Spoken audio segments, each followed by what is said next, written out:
Police નજીક highway Bharthana ટોલનાકા ઉપરથી ભારતીય બનાવટના વિદેશી દારૂ ભરેલી ટ્રક 10,49,000ના મુદ્દામાલ સાથે એકની ધરપકડ કરી હતી।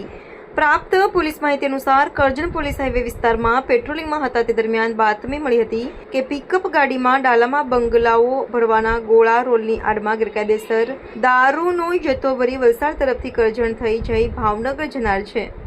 ભરથાણા ટોલનાકા નજીક કરજણ પોલીસ ઇન્સ્પેક્ટર A.K. ભરવાડની સૂચના અને માર્ગદર્શન હેઠળ ભરૂચ તરફ વડોદરા તરફ જતા ટ્રેક ઉપર વોચ ગોઠવતા બાતમીવાળી પિકઅપ ગાડી આવતા તેને રોકી પસાર થતા ઝડપી પાડી તપાસ કરતા પિકઅપ ગાડી ઉપર તાડપત્રી બાંધેલી હોય તેને હટાવી તપાસ કરતા અંદર બંગાળીઓ ભરવાના ગોળ રોલ ભરેલા હોય તેને હટાવી જોતા પિકઅપ ગાડીની અંદર ગેરકાયદેસર પાસ પરમિટ વગરનો ભારતીય બનાવટનો વિદેશી દારૂની કુલ 2,304 બોટલો, કુલ 5,44,320 કુલ કિંમત એક મોબાઈલ તેમજ પિકઅપ ગાડી 5 લાખ સાથે મળી 10,49,320ના મુદ્દામાલ સાથે આરોપી ઇકબાલભાઈ હુસેનભાઈ ડચિયા આનંદનગર ભાવનગરને ઝડપી લીધો હતો। કરજણ પોલીસના સ્ટાફે કાયદેસરની કાર્યવાહી હાથ ધરી હતી।